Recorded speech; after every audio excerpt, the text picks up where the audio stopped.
My name is Isabella Tran, 31, and I had always believed that love could survive anything.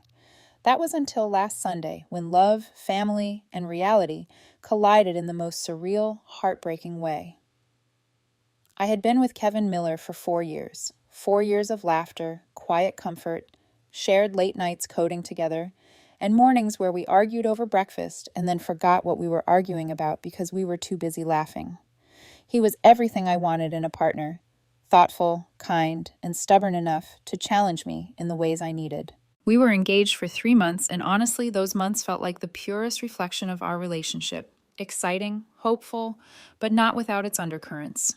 Kevin's family had always been odd around me. Not cruel, not overtly hostile, just an undercurrent of tension that made me question myself. His dad's handshakes were always overly firm, like he was holding something fragile. His mom smiled, but the warmth never reached her eyes. I brushed it off. Maybe I was reading too much into it. Kevin reassured me, saying they were like that with everyone, that given time, they'd accept me. I wanted to believe him, so I did. Then came the phone call. Kevin's mom.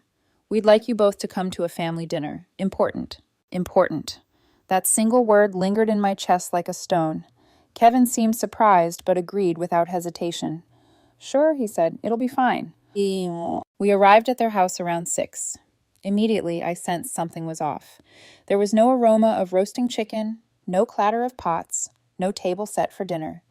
Instead, the living room was arranged like a courtroom. His parents sat rigidly on the couch, his older brother and his wife on armchairs, his younger sister perched on the floor, and 2 aunts and an uncle filled in the remaining spaces. They were all watching us with unreadable expressions, a silence thick enough to choke on. Kevin, I whispered. He shrugged. Neither of us had any clue what was happening. His dad cleared his throat. The voice that followed was sharp, deliberate. We've called you here because we need to have a conversation about your engagement. I felt a ripple of dread. Conversation about what? Kevin's voice sharpened defensively, almost like a shield. His mom leaned forward, her hands clasped together. Honey, we've been thinking. We have concerns. Concerns? The word landed like a punch. His dad looked straight at me, unblinking. Isabella, you seem like a nice young woman, but we don't believe you're the right fit for Kevin. I froze. My stomach dropped, my heart hammering against my ribs. Straightforward. Clear. No sugar. No pretense. Kevin's brother leaned forward. Nothing personal. We think Kevin deserves someone who understands our culture, our values. His aunt nodded in solemn agreement. It's about long-term compatibility, especially if you plan to have children someday. I blinked, and then it hit me.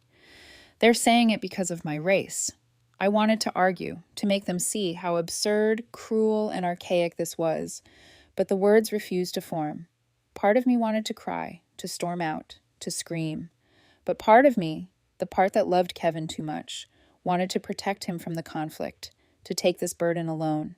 What the hell is this? Kevin exploded, standing so fast his chair scraped against the floor. Sit down, sweetheart, his mom said smoothly. Let us explain. Explain? They were ambushing us, ambushing me, and calling it concern. This isn't about good enough, his dad said. It's about what's best for you, long term.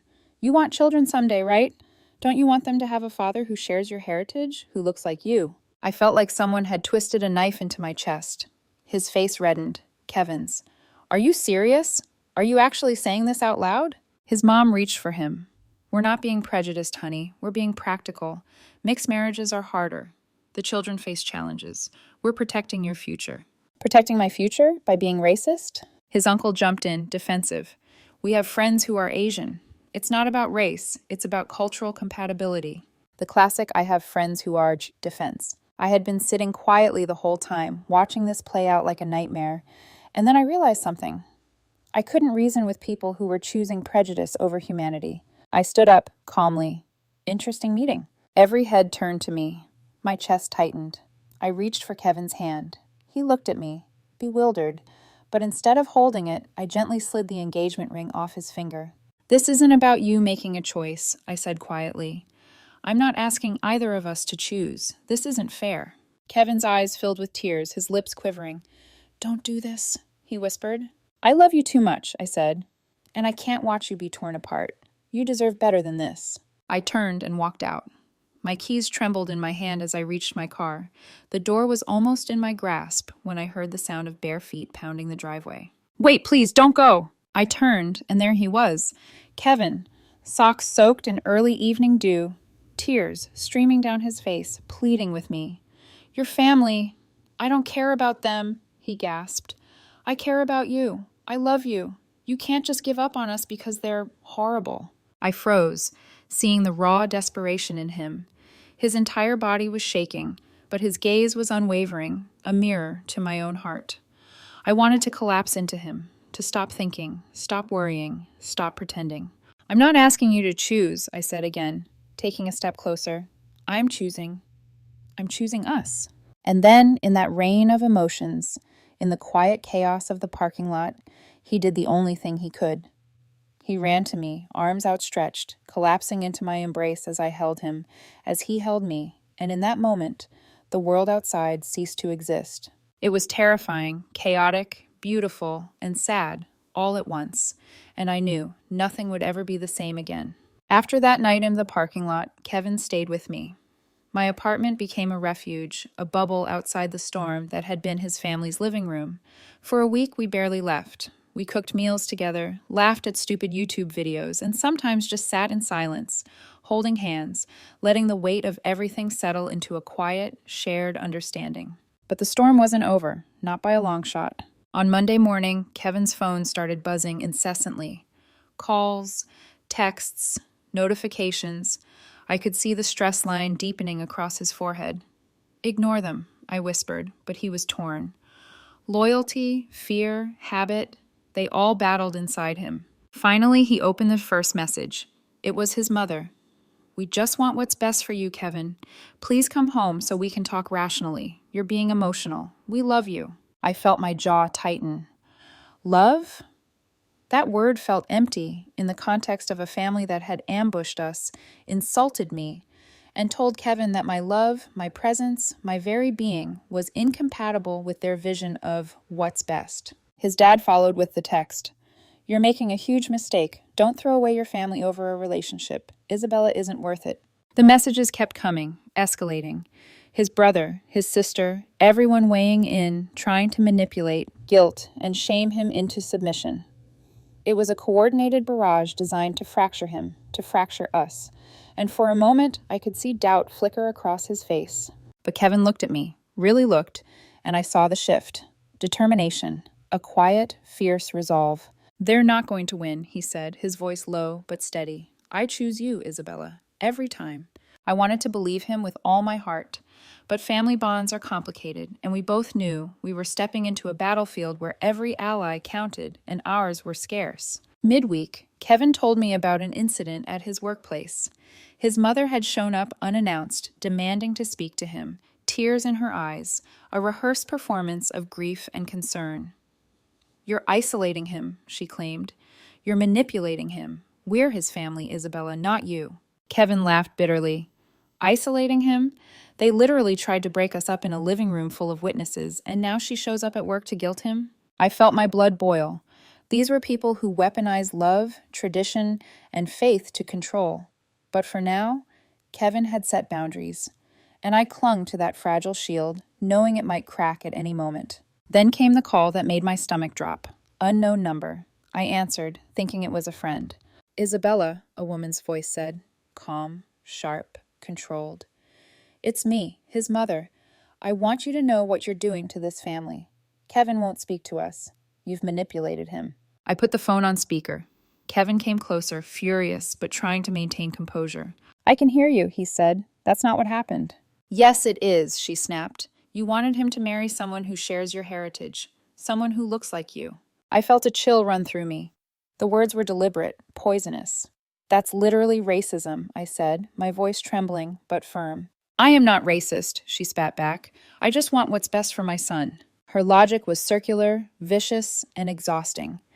I could see Kevin clenching his fists, trying to contain the tidal wave of anger and heartbreak threatening to spill over. And then, the final blow. "If you marry him, don't expect us at the wedding." Kevin didn't hesitate. "Then don't expect an invitation," he said. I watched as a strange mixture of disbelief and dark humor spread across his face, and then he laughed. Not the happy, carefree laugh of before, but the unhinged, absurd kind. The kind where your mind can't process how insane life has become. They just uninvited themselves from our wedding, I said softly. He shrugged, wiping away a tear he didn't realize had fallen. Good, we'll get through this, together. But even as we planned our tiny garden wedding, the echoes of his family's interference haunted us. Emails arrived, first his father's. After prayer and thought, we must lovingly distance ourselves until you come to your senses. Then his mother, her tone icy. We'll always love you, but we cannot support a decision that goes against our values. I read the messages over breakfast, Kevin sitting across from me, his face pale. They're involving the pastor now, he muttered. They've made it religious. That's a new low. I typed a reply, my hands trembling. Every word measured, precise, defiant. We're not walking through a door you've closed. You'll have your chance to apologize, but until then, don't contact us again. Sending it felt like dropping a weight I hadn't realized I'd been carrying. Days later, a handwritten letter arrived from his aunt, the one who had orchestrated the intervention. It was long, moralistic, dripping with the rhetoric of family honor and duty. I read the final line and felt my blood boil. Wake up before you do permanent damage. I texted back, calm but deadly serious. The only damage done is by those who tried to control our lives. Do not contact me again. And for the first time in weeks, I felt a strange clarity. The battlefield was set, the lines drawn. Kevin and I were together, unshaken in our resolve, and anyone who tried to break us would fail. But the emotional toll was real. Kevin's sister, the only one who showed even a glimmer of reason, called occasionally. Their conversations were careful, polite, but guarded. Every other attempt at contact from his family was met with silence, frustration, or fury. And still, the cloud of betrayal, rejection, and unresolved tension hung over us. One night, exhausted from the constant emotional warfare, Kevin turned to me in bed. I don't regret choosing you, he said, voice small, almost vulnerable. Do you? I traced my fingers along his jaw, memorizing every detail. No, I whispered, but I hate watching you lose everyone else. It's happening to us, he corrected gently, and we're handling it together. I nodded, clinging to that truth. It was all we had, and somehow it felt enough. Weeks passed, each one a battle against expectation, tradition, and manipulation. Kevin and I had settled into a rhythm, a quiet rebellion of our own making. We planned our wedding in secret, choosing a small, intimate garden venue with space for just 40 people, our people, the ones who mattered. No room for anyone who had tried to control us.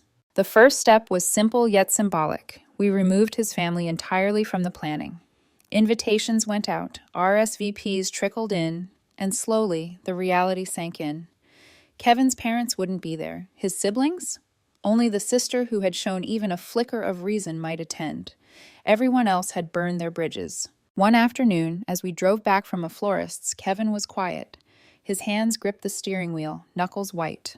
They could have chosen us, he muttered. But they didn't. And now, it's like they're not even a part of my life anymore. I reached over, resting my hand on his. It's not your fault. They made their choice. You didn't. But it hurts, he admitted. I keep thinking about family dinners, holidays, birthdays, all those things I imagined us sharing. I squeezed his hand. We'll make new traditions, our own family, one we choose. That night, we sat in the glow of my kitchen light, looking over our wedding checklist. Flowers, catering, the photographer, a childhood friend of mine who'd insisted on helping us at cost, everything lined up. The garden was perfect, intimate, lush, quiet, no judgment, no intrusion, just us and our chosen family. Then came the calls. Kevin's mother started again, messaging him late at night. You're throwing away your family. Isabella is manipulating you. You're being selfish. Kevin ignored it. At first, it was tempting to respond, to try reasoning, to make them understand. But we had learned. You can't logic someone out of their prejudice. You can only hold firm, together. A few days later, his father emailed, subject line, important family information. Inside were attachments, birth certificates, old documents, reminders of the life he had with them. The message was clear. We're done. Here's your stuff. Kevin closed the laptop slowly, staring at the table. "They're really done," he said, a strange mix of sorrow and relief in his voice. "They've washed their hands of me, of us." I reached across the table, taking his hand. "Then we don't need them, Kevin. Not for anything. We have each other, and that's enough." Planning continued, and we threw ourselves into it. Each choice became a defiance of their prejudice. The flowers we chose ourselves, the music, the small touches that reflected who we were, not what they expected. Their absence was loud, but it didn't break us. It made us stronger. Then a message came from his sister, the one who had shown some reason. "Dad had a health scare, high blood pressure thing. He's okay now. Mom keeps asking where you are. How hard this has been without you." Kevin read it aloud to me, and I felt the tension in his shoulders tighten.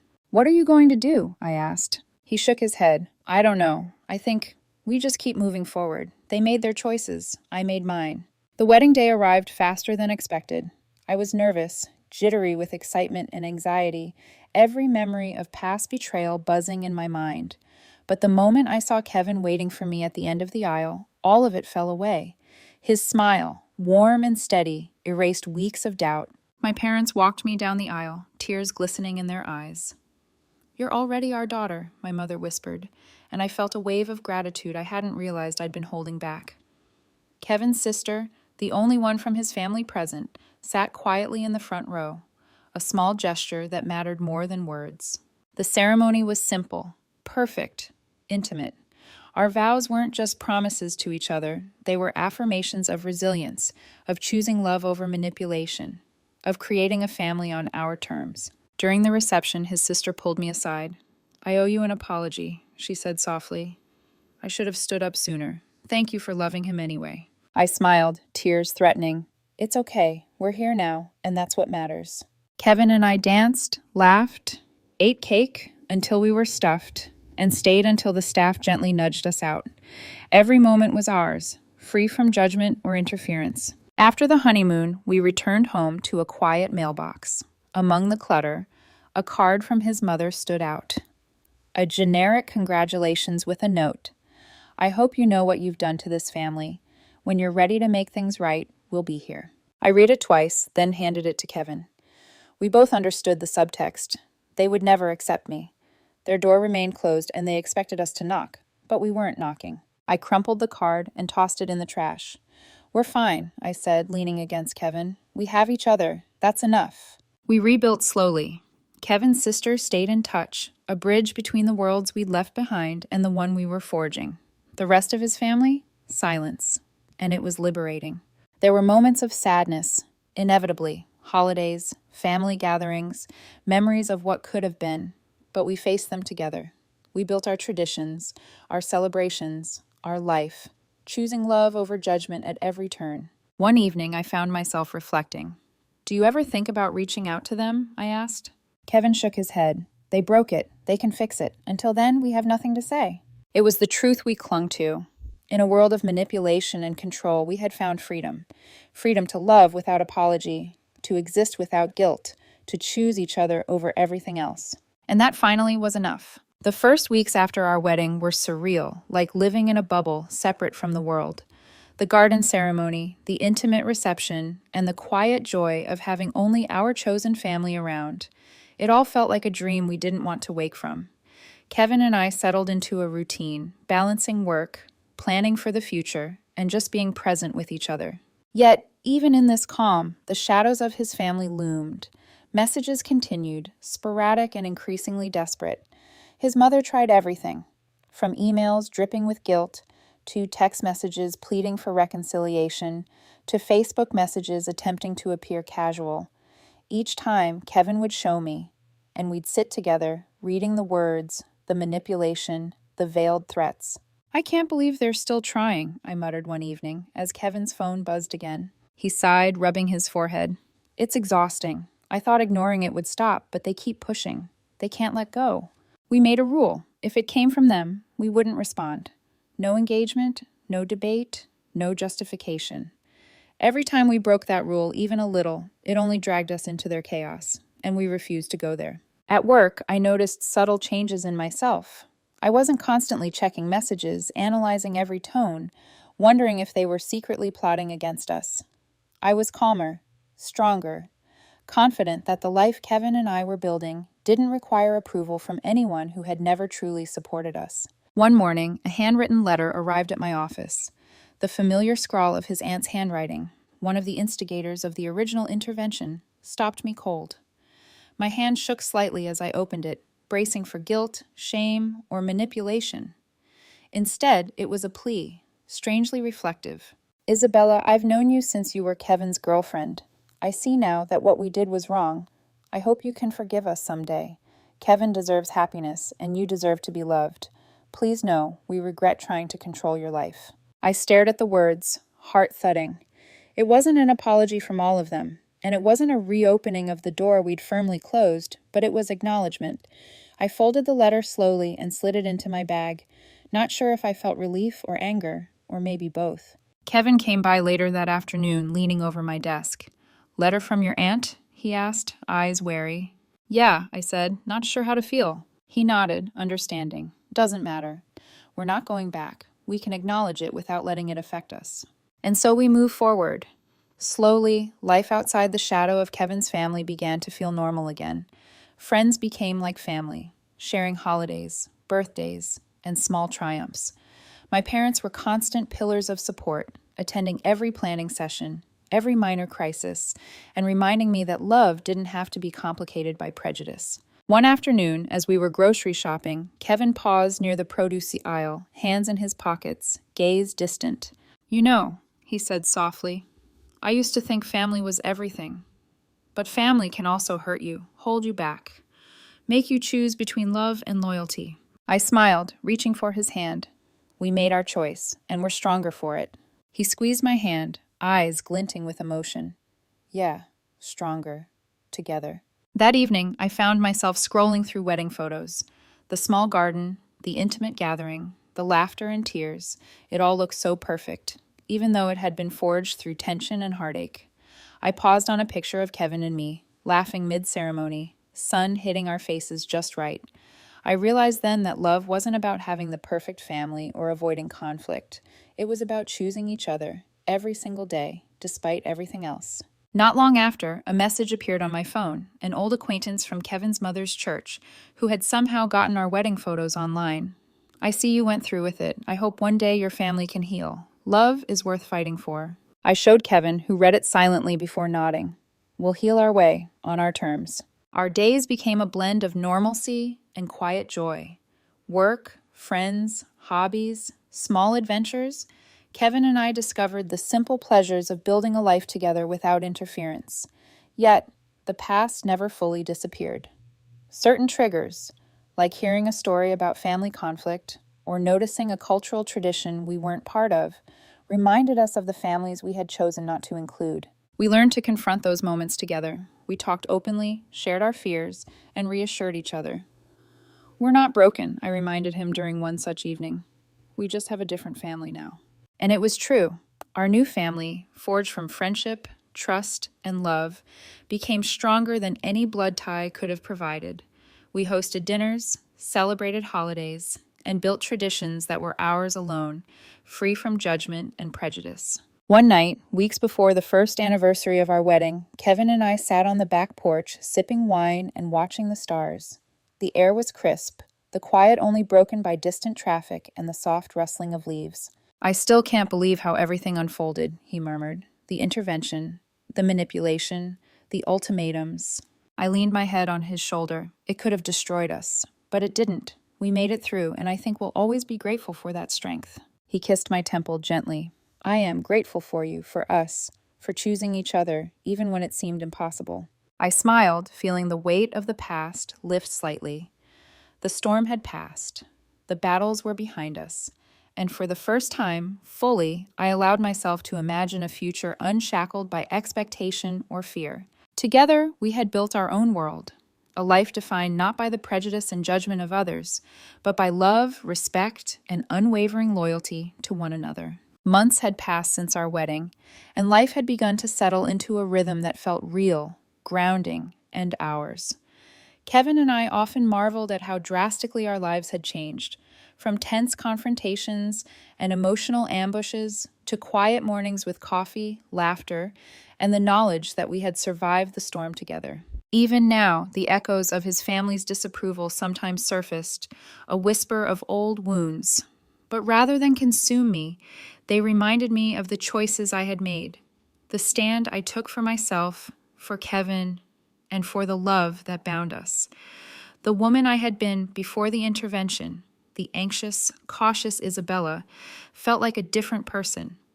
I had become stronger, more assertive, and more certain of my own worth. One weekend, Kevin and I hosted a small dinner at our apartment. Our circle was simple but meaningful. My parents, our closest friends, and a few colleagues who had become like family. The room was warm with laughter and the smell of home-cooked food, a stark contrast to the stifling tension of past interventions and ultimatums. At one point, Kevin leaned back in his chair, watching me arrange glasses on the table. "You know," he said softly, "I never thought I'd feel this peaceful after everything." I smiled, glancing up at him. Neither did I. But we're learning that peace isn't about having everyone approve of us. It's about creating a space where love and respect exist, regardless of who chooses to walk away. He nodded, reaching for my hand across the table, and I'm glad we chose each other, no matter what. That simple truth had carried us through so much. I thought back to the intervention, the harsh words, the silent judgment, the subtle but relentless pressure, and I realized that in many ways, it had forced us to confront what really mattered. Kevin and I had been tested, and we had emerged not just intact, but fortified. A few days later, I received an unexpected message from Kevin's sister, the one who had stayed neutral for much of the family conflict. "Isabella, I just wanted to say thank you. I see how strong and loving you are with Kevin. I was wrong to stay silent before. I hope you and Kevin continue to be happy. You deserve it." I read the words carefully, letting them sink in. Gratitude, recognition, reconciliation. Small, but significant. I typed a reply, simple and honest. "Thank you, that means a lot. We're building our own family now, and we'd love for you to be part of it in whatever way you choose." Kevin read over my shoulder and smiled. "Small steps," he said, "one bridge at a time." Life continued, quiet but full. We traveled on weekends, explored new hobbies, and learned to communicate in ways that felt fluid and natural. Arguments, when they came, were nothing like the crises of the past. They were discussions, sometimes heated, but grounded in trust and respect. One particularly quiet evening, as I sat on the balcony watching the sunset, I reflected on everything that had happened. The intervention, the ultimatums, the emails, the letters, the silent stares at family gatherings. All of it had shaped me, but it had not defined me. I had found strength I didn't know I possessed, and I had discovered that love, when authentic and mutual, could withstand the harshest judgment. Kevin joined me, leaning against the railing. "Thinking about them again?" he asked gently. I shook my head. "Not really them, just how far we've come." He smiled, brushing a strand of hair from my face, "And we'll keep coming, together." I leaned into him, feeling the steady warmth of his embrace. The past no longer dictated our present. It had merely tested our resolve. We had passed. We had chosen each other over prejudice, over expectation, over fear, and in doing so, we had created something unbreakable. Then came the first major holiday after our wedding. Kevin and I invited both our families who had supported us, the ones who had always loved us unconditionally. It was a lively gathering, full of warmth, laughter, and the kind of chaos that felt right in a family that truly cared. Kevin's parents were absent, but his sister and aunt, hesitant but present, joined us. There were awkward moments, quiet glances, but for the first time, no hostility. I realized that while we couldn't force reconciliation, we could still live authentically, surrounded by those who chose love over judgment. As the evening wound down, Kevin and I stood together in the living room, watching everyone chatter and laugh. I felt a swell of gratitude, not just for what we had survived, but for what we had built. A family of choice, bound by care, trust, and acceptance. "Do you ever miss the way things could have been?" Kevin asked quietly, his hand finding mine. I shook my head, firm but gentle. "No. I don't miss the chaos. I don't miss the pressure or the judgment. What I have now, us, our life, our family, it's better, it's real, it's ours." He smiled, brushing his thumb across the back of my hand. Yours too, Isabella. Always yours. The final closure, I realized, wasn't about apologies from those who had hurt us.